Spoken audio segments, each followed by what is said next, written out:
For a lot of high schoolers, school crushes, GPAs, graduation, those might be considered the big worries. But for all too many, like Rachel Freeman, worries come after the last bell rings. She just makes work more enjoyable when it seems like it'd be a dull day. 21-year-old Rachel Freeman is all smiles and positivity at her job, but for Freeman, it hasn't been easy.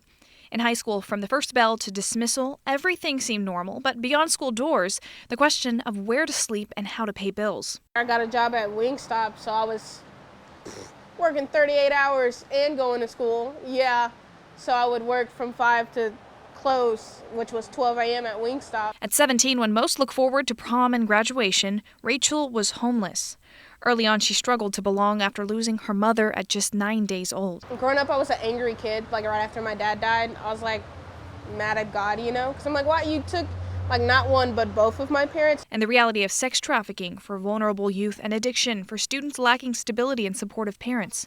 Rachel struggled with addiction, but was able to overcome it after finding her place at the Cove. I think nautically, the Cove is a safe place where maybe the wind is raging out there, but when you come into the Cove, it's quiet and peaceful. The Cove is an after-school haven for high schoolers experiencing homelessness. Our students can take a shower, they can work out. We have tutors, washer and dryer. Every night we provide a hot meal. We try to provide students with food that they can take home. Through it all, the Cove was there for Freeman. They helped me with a lot. Shoes, clothes for work when I got a new job.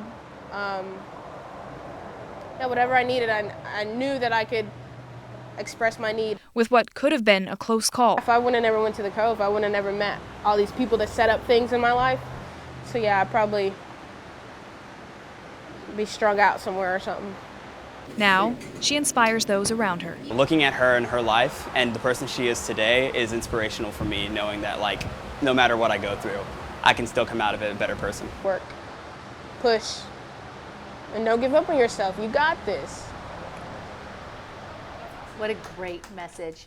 The Cove identifies homelessness using the McKinney-Vento requirements. That was a law passed in 2001, meaning students are either living in a hotel or motel, living doubled up, or in other words, squeezing more than one family unit into a household unit, many times due to economic reasons. Living in a shelter or living in a tent, car, on a park bench, or in otherwise unsuitable conditions. Also falling under McKinney-Vento, unaccompanied youth, meaning any child living without a parent or guardian. Now, the Cove is open weekdays from 4 to 8 in the evening throughout the school year. Their goal is to provide safety and support that goes beyond their time in the after-school program. To find out more about the Cove and how you can help, just visit kxxv.com.